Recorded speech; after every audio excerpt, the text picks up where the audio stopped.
तो सभी विद्यार्थियों को मेरा नमस्कार। रीट वाले ही हैं सभी या और भी मिक्स में है? पटवारी, रेलवे भी होंगे? तो भारत का जो भूगोल है और राजस्थान का भूगोल है, देखो ये रीट का सिलेबस है मेरे पास, और रीट सिलेबस में जो भी ये टॉपिक है वो सभी कंपटीशन एग्ज़ाम के लिए कॉमन टॉपिक है। तो ये आपके रेलवे के लिए भी है, राजस्थान पुलिस के लिए भी है, पटवार के लिए भी है, और रीट के लिए तो है ही। तो आप डिस्कस कर लेते हैं थोड़ा सा कि रीट में सिलेबस क्या है, और लगभग सभी एग्ज़ामों में एक दो टॉपिक आगे पीछे ऊपर नीचे इनमें से होते हैं। तो हमारा यहाँ पर 3 भागों में बटा हुआ है सिलेबस। ज्योग्राफी की बात कर रहा हूँ सिर्फ, एक तो इंडियन ज्योग्राफी, एक राजस्थान ज्योग्राफी और एक वर्ल्ड ज्योग्राफी। अब अगर हम बात करें भारत का भूगोल या राजस्थान का भूगोल, तो सबसे पहले कौन कौन से टॉपिक हमें पढ़ने हैं, नोट डाउन कर लीजिए। देखो सबसे पहले आप सिलेबस लिख लो एक बार, उसके बाद आज एक छोटा सा टॉपिक मैं आप लोगों को चालू कर दूंगा इंडियन से।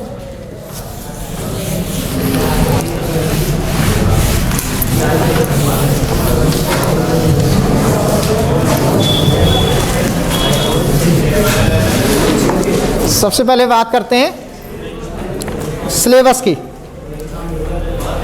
तो देखो भारतीय भूगोल की बात कर लेते हैं। सिलेबस में हम बात करें भारत का भूगोल। अब इसमें आपको कौन कौन से टॉपिक पढ़ने हैं, जो कि बेसिकली रीट के लिए तो है ही, और बाकी और अदरवाइज जो कंपटीशन है उनके लिए भी इम्पोर्टेंट है। तो यहाँ से हम पढ़ेंगे एक तो भारत के भौतिक प्रदेश। पहला जो टॉपिक होगा आपका भारत के भौतिक प्रदेश। नोट करते चलो इनको, भारत के भौतिक प्रदेश, ये पहला टॉपिक है। इसमें लगभग भारत का पूरा भूगोल समाहित है। इसके अलावा रीट में दूसरा जो टॉपिक है आपका वो है भारत की जलवायु। तो डायरेक्ट लिख देता हूं मैं यहाँ पर जलवायु। भारत के संदर्भ में जलवायु का अध्ययन, भारत की जलवायु कैसी है, क्या विशेषताएं हैं जलवायु की, मौसम में परिवर्तन कैसे होते हैं, तो ये सारी चीज़ें देखेंगे जलवायु के अंदर। उसके बाद बात करें तो प्राकृतिक वनस्पति, जिसमें हम वन और हमारे देश में पाए जाने वाली जो वनस्पतियाँ हैं उनका अध्ययन करेंगे।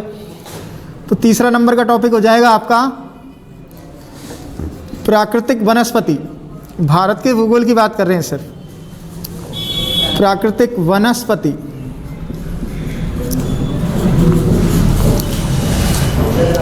इसके अलावा आपका वन और वन्य जीव, यानी कि हमारे जो अभयारण्य भारत में फैले हुए हैं उनके बारे में चर्चा कर लेंगे।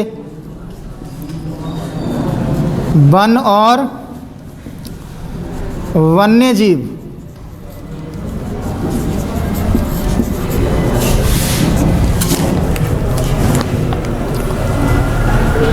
फिर इसमें बहुउद्देशीय नदी घाटी परियोजनाएं, यानी कि नदियां जो हैं भारत की, या कहें तो भारत का अपवाह तंत्र और भारत की बहुउद्देशीय परियोजनाएं। तो उसमें भारत की नदियां आ जाती हैं, भारत की नदियां एवं नदी घाटी परियोजनाएं।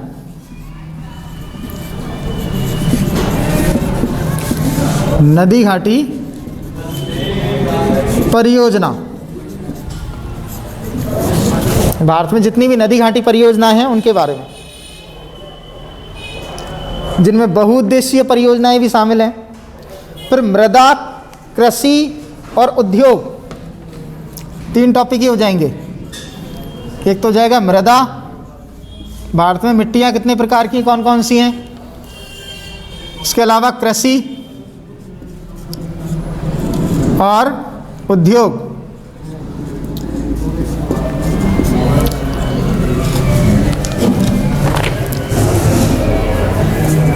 लास्ट में फिर खनिज, परिवहन यहीं लिख देता हूँ खनिज। भारत में कौन कौन से खनिज पाए जाते हैं? तो खनिज, परिवहन। और ये टॉपिक रीट में ही नहीं सभी एग्जाम्स में सेम है। खनिज है, परिवहन है और मानव संसाधन है, जनसंख्या जिसको अपन बोलते हैं। तो जनसंख्या संबंधी मुद्दे, तो जनसंख्या, ये लगभग कॉमन से टॉपिक हैं जो कि हमें सिलेबस में पढ़ने हैं भारतीय भूगोल में। तो इन टॉपिकों को नोट कर लो। अब से हम राजस्थान भूगोल की बात करें तो वही भौतिक प्रदेश, राजस्थान में भी, इसको राजस्थान के संदर्भ में भी अगर हम बात करेंगे तो राजस्थान में भी क्या पढ़ने हैं? भौतिक प्रदेश। जलवायु पढ़नी है राजस्थान की भी, राजस्थान में वही प्राकृतिक वनस्पति पढ़नी है, वन और वन्यजीव पढ़ना है। जैसे भारत की नदियाँ पढ़ रहे हैं वैसी राजस्थान की नदियाँ। इसके अलावा राजस्थान में भी आपके ये कृषि, फसलें, मृदा, परिवहन, उद्योग, जनसंख्या, सेम यही टॉपिक हो जाएंगे राजस्थान के सिलेबस में। तो राजस्थान और भारत का जो भूगोल है उसमें ये टॉपिक सेम है। तो शुरुआत हम कर रहे हैं आज से एक छोटे से टॉपिक के रूप में। तो भारत के भूगोल को समझ लेते हैं थोड़ा सा। अब इसमें एक बात मुझे बताइए, जैसे कि शुरुआत जो कर रहे हैं हम भूगोल की, तो वो यहाँ सिलेबस के अकॉर्डिंग हम देखें तो पहला जो हमारा टॉपिक बनता है वो बनता है भारत के भौतिक प्रदेश। इसी पर बात कर लेते हैं। अब देखो, भारत के भौतिक प्रदेशों से तात्पर्य है कि भारत में जो हमारा धरातल है वो धरातल भौतिक रूप से या भौगोलिक रूप से कहें, भौगोलिक रूप से भारत की जो भूमि है वो कैसी है, उसकी क्या विशेषताएं हैं। कहीं भी हम जहाँ रह रहे हैं, चाहे किसी गांव में रहते हों या शहर में रहते हों या हमारे स्टेट की हम बात करें या पूरे भारत की बात करें, हमारा जो धरातल है वो एक जैसा नहीं है कहीं पर भी, है क्या? उसमें कुछ ना कुछ उच्चावच पाए जाते हैं। उच्चावच कहें तो उसमें कहीं ना कहीं कुछ विषमताएं पाई जाती हैं। जैसे कि हम किसी धरातल का अध्ययन करें तो देखेंगे कहीं पर तो बिल्कुल आपको समतल मैदान दिखाई देंगे, कहीं पहाड़ियाँ मिलेंगी, कहीं मरुस्थल मिलेगा, कहीं पठारी भूमि मिलेगी, चट्टानी भूमि। तो कहने का मतलब कि हमारा जो धरातल है वो एक जैसा बिल्कुल भी नहीं है। अब इसी बात को लेकर के हम अगर राजस्थान की बात करें या पूरे भारत की बात करें तो पूरे राजस्थान का धरातल एक जैसा है क्या? नहीं है। राजस्थान में अगर हम पश्चिमी राजस्थान की बात करें तो पूरा मरुस्थल है। जैसलमेर, बाड़मेर, बीकानेर, चूरू, सीकर, झुंझुनू, नागौर, पाली, जोधपुर पूरा कैसा है? डेजर्ट है, रेगिस्तान है। मध्य वाले राजस्थान की बात करें तो अरावली पर्वतमाला गुजर रही है, तो पर्वतीय है पूरा। पूर्वी भाग की बात करें राजस्थान में, जैसे कि हम जहाँ रह रहे हैं, करौली, सवाई माधोपुर, जयपुर से इधर वाला क्षेत्र, दौसा, टोंक, भीलवाड़ा, नीचे डूंगरपुर, बांसवाड़ा तक का, ये कैसा है? मैदानी है, एकदम मैदान है जहाँ कृषि होती है। और अगर दक्षिण पूर्वी राजस्थान में जाएं, कोटा, बूंदी, बारा, झालावाड़, पठारी भूमि देखने को मिलती है, चट्टानी भूमि देखने को मिलती है। तो एक जैसा राजस्थान नहीं है। राजस्थान को फिजिकल डिवीजन में बांटा गया है 4, या भौतिक प्रदेशों की दृष्टि से राजस्थान को कितने भागों में बांटा गया है? 4। उसी प्रकार से भारत का जो धरातल है वो भी एक जैसा नहीं है। भारत में कहीं पर्वतमालाएं फैली हुई है हिमालय के रूप में। उत्तर भारत की बात करें तो पूरा मैदानी है, गंगा यमुना का मैदान है, तो मैदानी प्रदेश है। दक्षिण भारत देखें तो कैसा? पठारी है। पठार के दोनों ओर, क्योंकि भारत 3 ओर समुद्र से घिरा हुआ है, तो समुद्र से किनारे से लगी हुई भूमि है भारत में, जिसको हम बोलते हैं समुद्र तटीय मैदान। और भारत के बहुत सारे द्वीप भी हैं समुद्र में फैले हुए, तो द्वीप समूहों के रूप में भी भारत फैला हुआ है। तो भारत को भौतिक प्रदेशों की दृष्टि से कितने भागों में बांटा गया है? 6। राजस्थान को 4। तो इन सबको अब मैं यहाँ पर आप लोगों को थोड़ा सा ड्रॉ करके बताऊँगा, मैप से पढ़ाऊँगा पूरा। आप लोग भी एटलस का प्रयोग ज़रूर करें जब भी पढ़े भूगोल, और धीरे धीरे सारा कुछ जो है हमें समझ में आ जाएगा। आज पहली क्लास है, थोड़ा सा इंट्रोडक्शन कर रहे हैं हम भौतिक प्रदेशों का भारत के संदर्भ में। पॉइंट डाल लो या टॉपिक डाल लो आज का, भारत के भौतिक प्रदेश। भारत के भौतिक प्रदेश,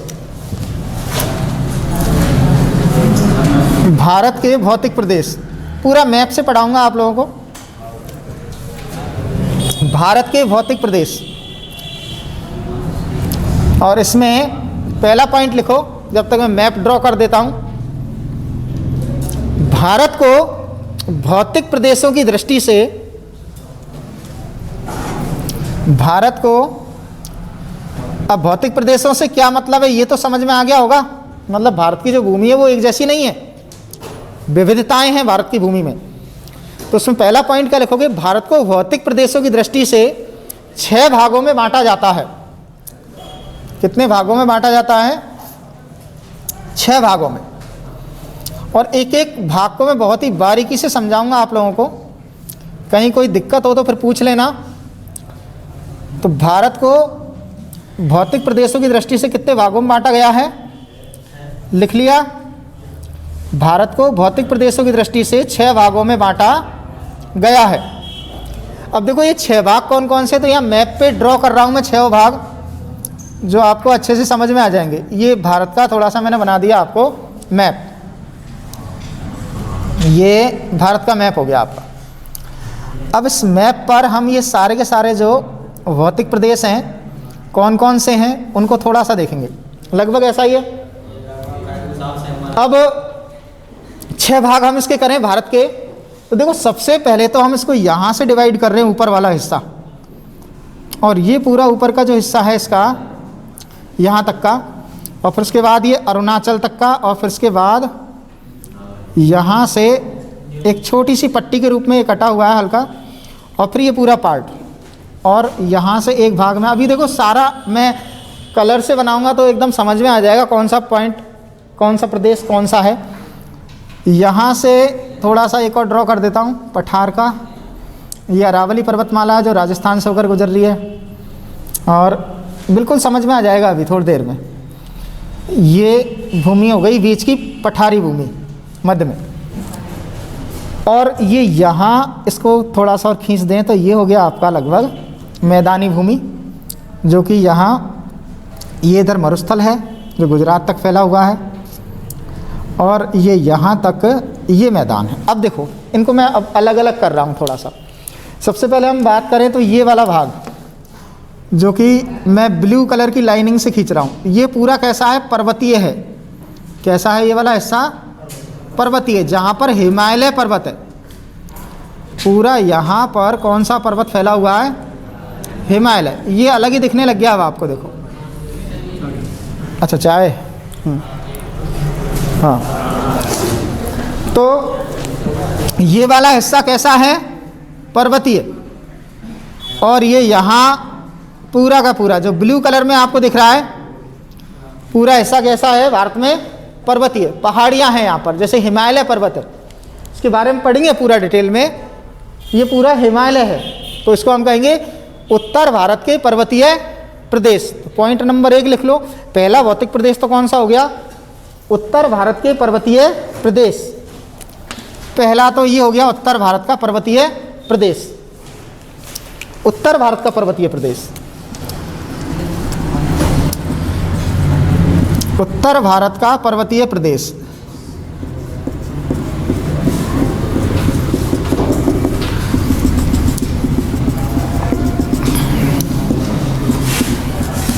अब देखो ये सेकंड नंबर पार्ट जो है इसका, वो मैंने ग्रीन कर रखा है।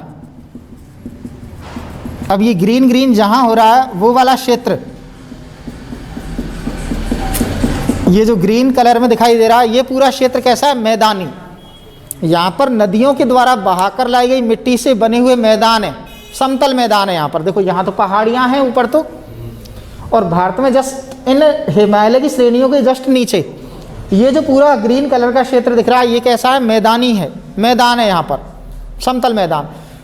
इसको हम कहेंगे उत्तर भारत का विशाल मैदान। इस मैदान का नाम क्या है? उत्तर भारत का विशाल मैदान। तो पॉइंट नंबर 2 यानी कि दूसरा भौतिक प्रदेश कौन सा हो गया?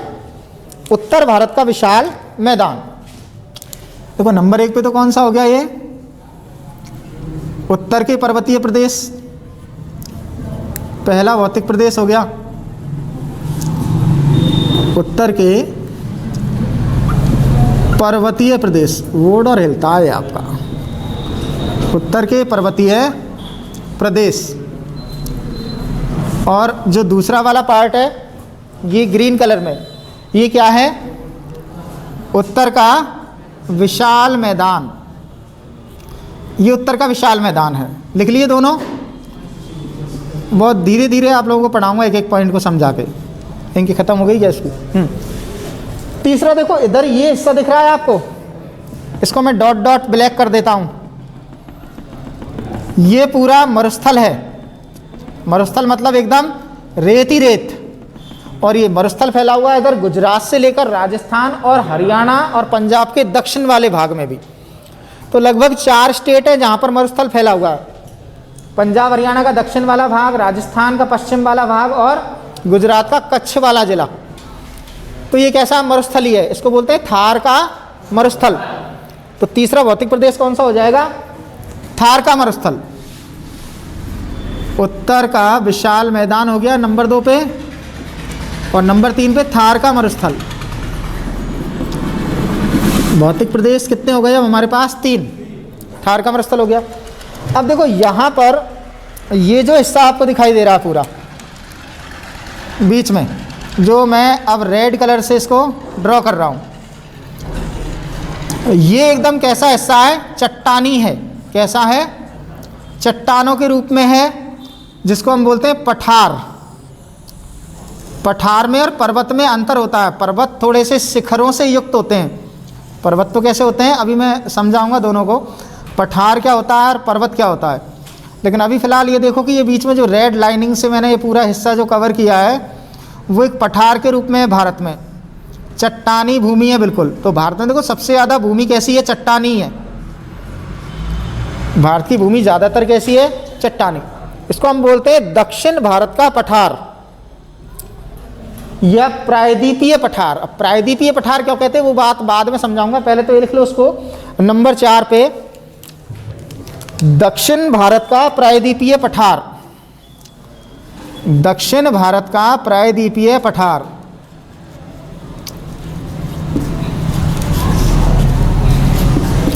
दक्षिण भारत का प्रायद्वीपीय पठार।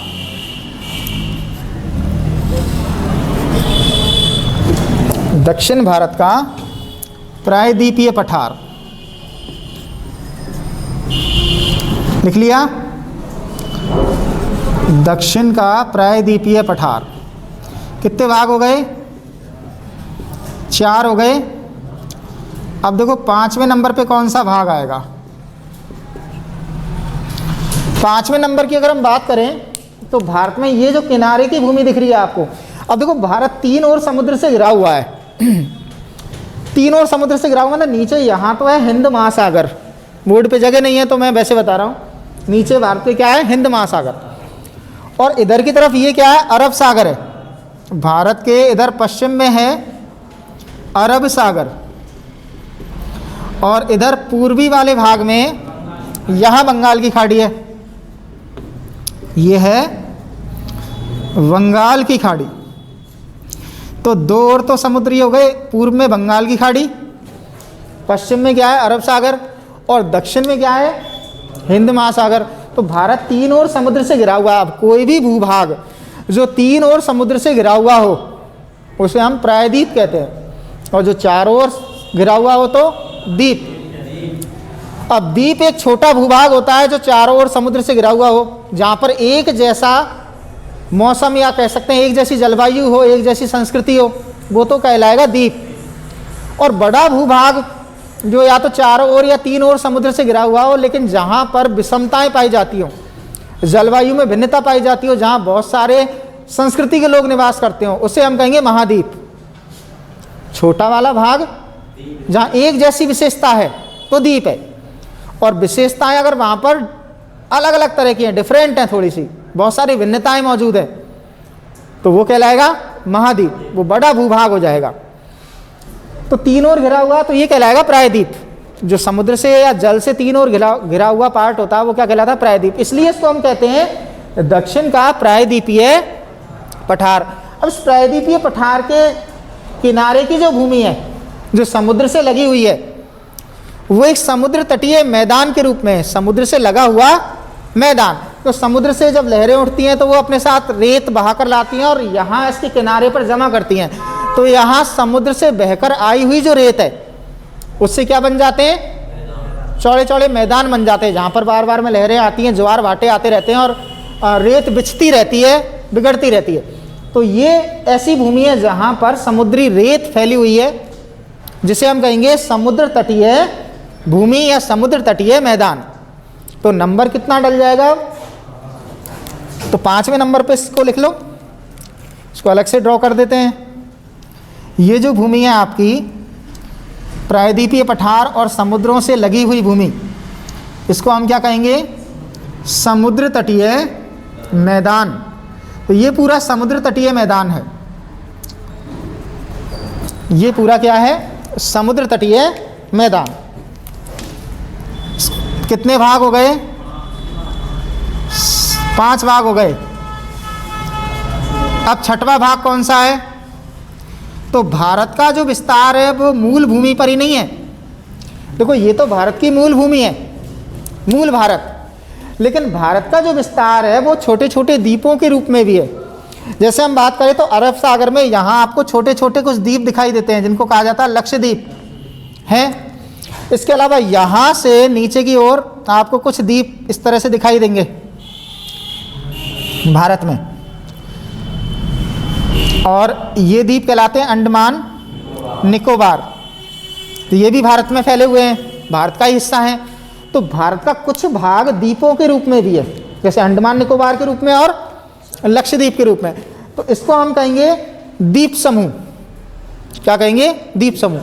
तो भारत का जो 6वें नंबर पे पार्ट हो जाएगा भौतिक प्रदेशों में, वो क्या हो जाएगा? द्वीप समूह।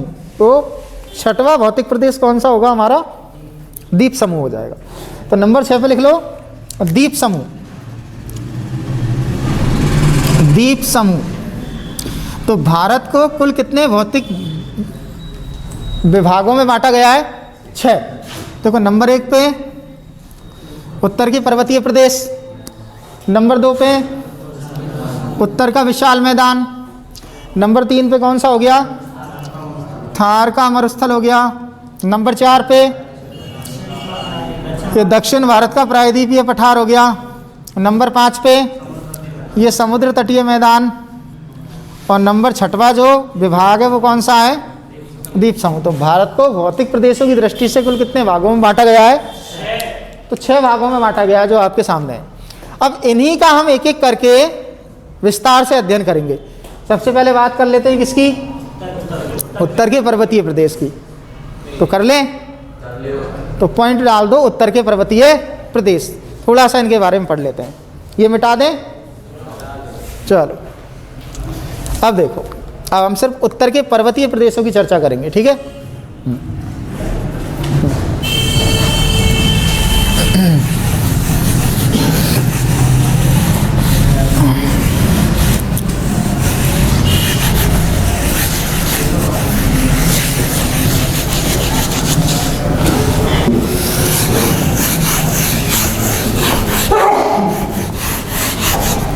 डस्टर थोड़ा सा खराब सा है। हाँ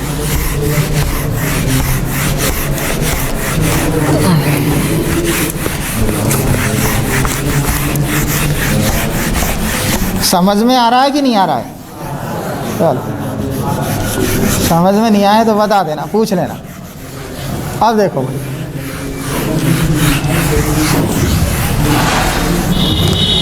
हम पढ़ रहे हैं भारत के भौतिक प्रदेश, और भौतिक प्रदेशों में हम पढ़ेंगे पहला भौतिक प्रदेश, और वो कौन सा होगा? उत्तर के पर्वतीय प्रदेश। भारत के भौतिक प्रदेश। अभी मैंने आपको 6 जो भौतिक प्रदेश है उनका एक सामान्य सा परिचय तो मैंने करवा दिया। अब इस परिचय के बाद एक एक भौतिक प्रदेश के बारे में पढ़ेंगे। सबसे पहले नंबर का भौतिक प्रदेश है उत्तर भारत का या उत्तर का पर्वतीय प्रदेश।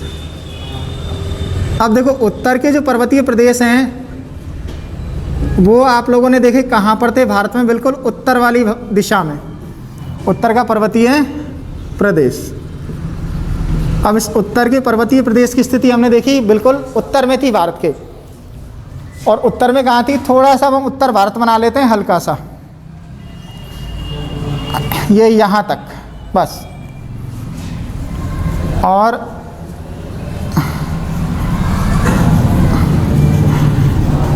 अब देखो, ये सिक्किम, अरुणाचल, और इधर ये नागालैंड, मणिपुर वगैरह, त्रिपुरा, मिजोरम वगैरह, और ये मेघालय, असम, और ये यहाँ तक, बस काफ़ी है। अब देखो, ये वाला जो भाग था हमारा पूरा का पूरा, वो उत्तर के पर्वतीय प्रदेश के रूप में था। अब इसमें हमने देखा कि उत्तर का जो पर्वतीय प्रदेश है उसमें पूरा का पूरा हिमालय फैला हुआ है, और हिमालय में भी बहुत सारी चीज़ें हैं, जैसे कि हिमालय को भी दो भागों में बांटा गया है, एक हिमालय और एक ट्रांस हिमालय। और बाकी जो इधर वाला हिस्सा है ये पूरा छोटी छोटी पहाड़ियों के रूप में है, तो इसको हम बोलते हैं, ये पूरा पूर्वोत्तर भारत कहलाता है। देखो, भारत में सबसे ऊपर ये वाला हिस्सा तो कौन सा, उत्तर, नीचे दक्षिण, इधर पश्चिम, इधर पूर्व। तो उत्तर और पूर्व के मध्य ये हिस्सा कौन सा हो गया, पूर्वोत्तर। ये हो गया पश्चिम उत्तर या उत्तर पश्चिम वाला भाग, और ये हो गया दक्षिण पश्चिम, और इधर दक्षिण पूर्व। तो ये तो उत्तर पूर्व है, तो इसलिए हम इसको बोलते हैं पूर्वोत्तर, इसलिए इस वाले भाग को बोलते हैं पूर्वोत्तर। अब पूर्वोत्तर भारत में छोटी छोटी पहाड़ियाँ हैं, तो वो क्या कहलाएंगी, पूर्वोत्तर की पहाड़ियाँ या पूर्वांचल की पहाड़ियाँ, उनको हम क्या कहेंगे, पूर्वांचल की पहाड़ियाँ। तो कहने का मतलब ये है कि जो उत्तर का पर्वतीय प्रदेश है वो 3 भागों में बटा हुआ है। कितने भागों में बटा हुआ है, 3। एक तो हिमालय के रूप में, जहाँ हिमालय पर्वत है, दूसरा बटा हुआ है ट्रांस हिमालय के रूप में, और तीसरा बटा हुआ पूर्वोत्तर की पहाड़ियों के रूप में। अब ये तीनों क्या हैं वो भी समझेंगे। पहला पॉइंट डाल दिया, उत्तर का पर्वतीय प्रदेश। इसमें लिखो कि उत्तर का पर्वतीय प्रदेश 3 भागों में विभाजित है। ठंडी हो गई। उत्तर के पर्वतीय प्रदेशों को 3 भागों में विभाजित किया जाता है, ऐसे लिख लो। उत्तर के पर्वतीय प्रदेशों को 3 भागों में विभाजित किया जाता है। उत्तर के पर्वतीय प्रदेशों को 3 भागों में विभाजित किया जाता है। अब देखो 3 भाग कौन कौन से हैं, तो उसको एक डायग्राम में लिख लो इस तरह से, जैसे मैं डायग्राम बना रहा हूँ ऐसे आप लोग भी बना सकते हो। उत्तर के पर्वतीय प्रदेशों को कितने भागों में बांटा गया है, 3 भागों में। उत्तर के पर्वतीय प्रदेश। अब 3 भाग कौन कौन से हो गए, नंबर 1 पे तो ट्रांस हिमालय, एक हो गया कौन सा, हिमालय, और एक हो गया कौन सा, पूर्वोत्तर की पहाड़ियाँ। देखो 3 भागों में डिवाइड कर रहा हूँ मैं इसको।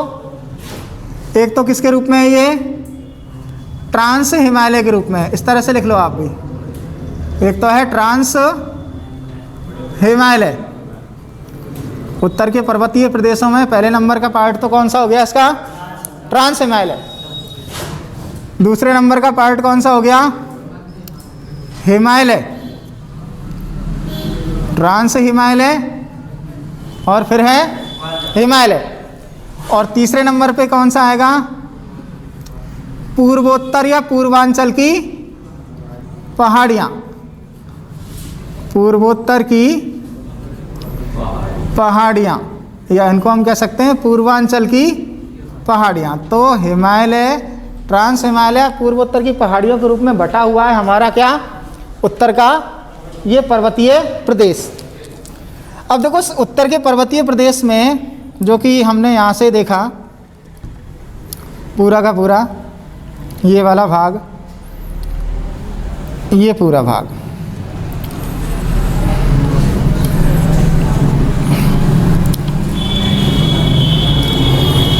यानी कि ये ऊपर से लेके यहाँ नीचे तक का, और ये पूरा ऊपर वाला क्षेत्र 3 भागों में बटा हुआ है, ट्रांस हिमालय, हिमालय और पूर्वोत्तर की पहाड़ी के रूप में। अब देखो यहाँ पर ट्रांस हिमालय तो यहाँ जम्मू कश्मीर और लद्दाख वाले क्षेत्र में फैला हुआ है, थोड़ा सा हिस्सा उसका हिमाचल में भी आ जाता है। नक्शा हमेशा एक आप लोग रखा करो अपने पास, वो 58-54 वाले आते हैं, 3-4 रुपये की आती है वो कॉपी बुकलेट, वो ले आया करो एक। और एक एटलस खरीद लो, नहीं तो एटलस से समझने में ज़्यादा आसान रहेगी भूगोल। तो गाइड खरीदने की ज़रूरत नहीं है मेरी क्लास में। तो अब देखो हिमालय को हम बात करें, पूर्वोत्तर की पहाड़ियों को या जो है उत्तर के पर्वतीय प्रदेशों को 3 भागों में बांटा गया है। सबसे पहले तो यहाँ पर 3 पर्वत श्रेणी है भारत के सबसे उत्तर में। एक तो ये पर्वत श्रेणी है जो मैंने ब्लैक कलर की बना रखी है, इसको बोलते हैं काराकोरम श्रेणी। कौन सी श्रेणी है? काराकोरम। इसके बाद में दूसरी श्रेणी है यहाँ पर जिसको हम कहते हैं लद्दाख। दूसरी श्रेणी कौन सी है? लद्दाख। और एक तीसरी श्रेणी है जिसको कहते हैं जास्कर। तो काराकोरम, लद्दाख और जास्कर, ये 3 श्रेणियां हैं जिन्हें संयुक्त रूप से कहा जाता है ट्रांस हिमालय। यानी कि ट्रांस हिमालय में कितनी श्रेणी है? 3।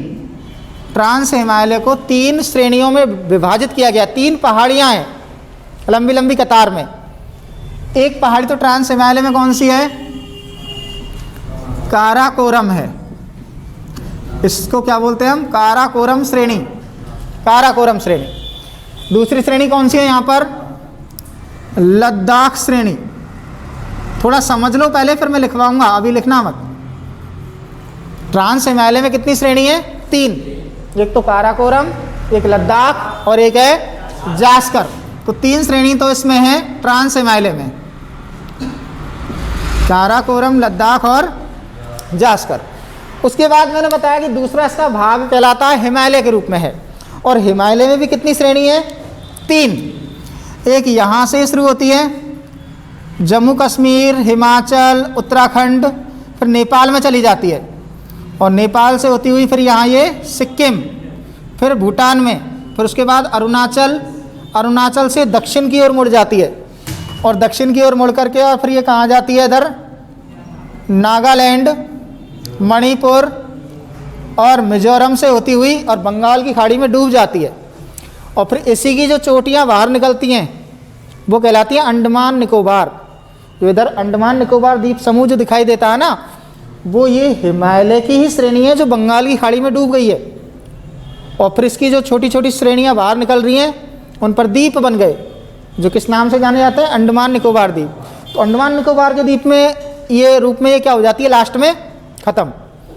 तो ये तो गई हिमालय की पहली श्रेणी जिसको हम कहते हैं वृहद हिमालय या हिमाद्री हिमालय या महान हिमालय। तो हिमालय में भी 3 श्रेणी है। एक तो कौन सी श्रेणी हो गई? बृहद हिमालय। एक श्रेणी तो कौन सी है इसकी? बृहद हिमालय।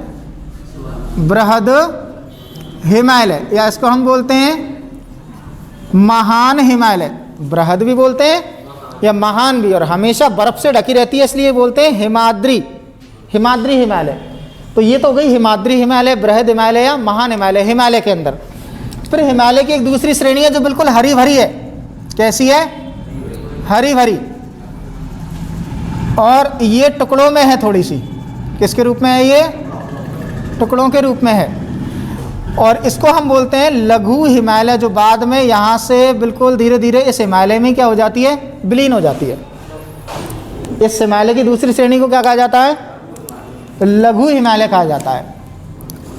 इसको हम कहते हैं मध्य हिमालय या लघु हिमालय। ये हिमालय की दूसरी श्रेणी है। और हिमालय की जो सबसे तीसरी श्रेणी है वो सबसे दक्षिण में है, लास्ट में, जहाँ पर आकर ये पर्वतीय प्रदेश क्या हो जाते हैं? खत्म। और ये हिमालय की तीसरी श्रेणी है जिसे हम कहते हैं शिवालिक हिमालय या शिवालिक श्रेणी, जहाँ से घग्गर नदी निकलती है। तो ये शिवालिक श्रेणी है। कौन सी श्रेणी है? शिवालिक। तो हिमालय की तीसरी श्रेणी क्या कहलाती है? शिवालिक। शिवालिक श्रेणी।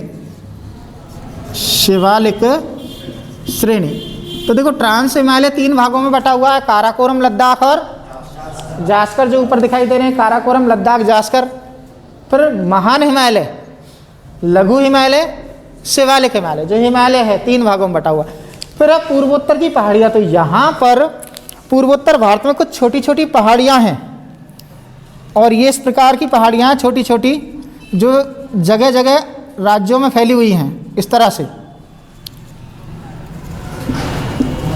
और इन पहाड़ियों को कहा जाता है पूर्वोत्तर की पहाड़ियाँ। जैसे कि अरुणाचल में है पटकोई बूम। अरुणाचल में कौन सी है? पटकोई बूम। फिर नागालैंड की पहाड़ी, मणिपुर की पहाड़ी, फिर मिजोरम की पहाड़ियाँ, मिजो पहाड़ियाँ या लुसाई की पहाड़ियाँ, लेमाटोल की पहाड़ियाँ, त्रिपुरा की पहाड़ियाँ, फिर गारो, खासी और जयंतिया की पहाड़ियाँ, फिर असम में है मिकिर और रेंगमा की पहाड़ियाँ। तो उनके अलग अलग नाम है स्थानीय भाषा में। अब कौन कौन सी हैं वो लास्ट में देखेंगे, लेकिन संयुक्त रूप से इन छोटी छोटी पहाड़ियों के समूह को क्या कहते हैं? पूर्वोत्तर की पहाड़ियाँ। तो कहने का मतलब जो उत्तर का पर्वतीय प्रदेश है वो कितने भागों में बटा हुआ है? 3 भागों में, ट्रांस हिमालय, हिमालय और पूर्वोत्तर की पहाड़ियों के रूप में। अब इस डायग्राम को आप चाहते बना लो, फिर एक एक करके पढ़ते हैं। ट्रांस हिमालय से पहले नंबर पे डाल देना ट्रांस हिमालय। सबसे पहले ट्रांस हिमालय पढ़ेंगे।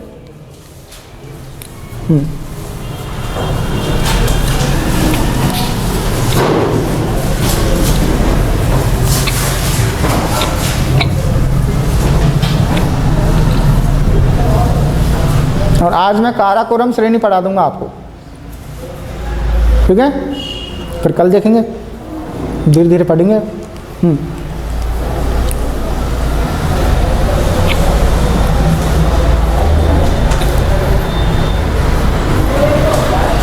अब ये तो बना लो, फिर इसको मिटा देते हैं, फिर ट्रांस हिमालय की बात करेंगे।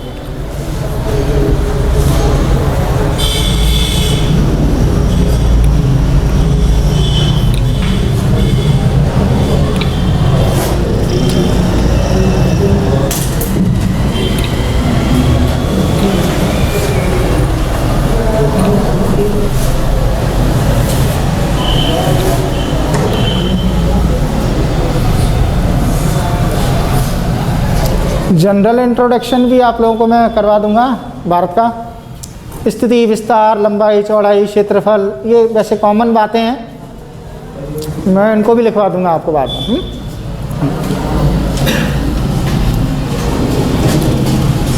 या YouTube पे आप लोग मेरा वीडियो देख लेना, इसके लिए वहाँ समझ में आ जाएगा। जिनके पास हो वो गूगल पे सर्च कर लेना LS जादौन, वो उस पर मेरे सारे वीडियो खुल जाएंगे। तो वहाँ से भारत का जो जनरल इंट्रोडक्शन है उसके कई वीडियो हैं जो वो वहाँ से देख लेना। बाकी मैं पढ़ा दूँगा, अभी तो मैं सिलेबस के अकॉर्डिंग पढ़ा रहा हूँ आप लोगों को। तो बना लिया है, लिख लिया, मिटा दें। अब पहले नंबर पर पॉइंट डाल दो। पहला पॉइंट डालो ट्रांस हिमालय।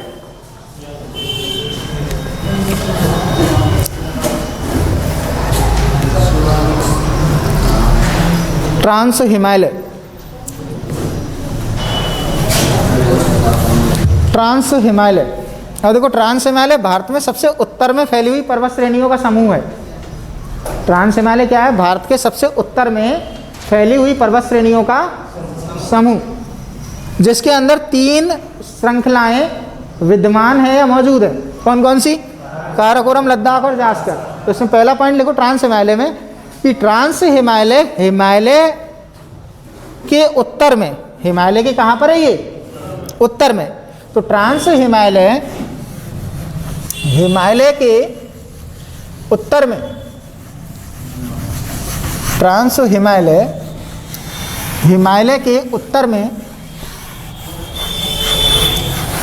स्थित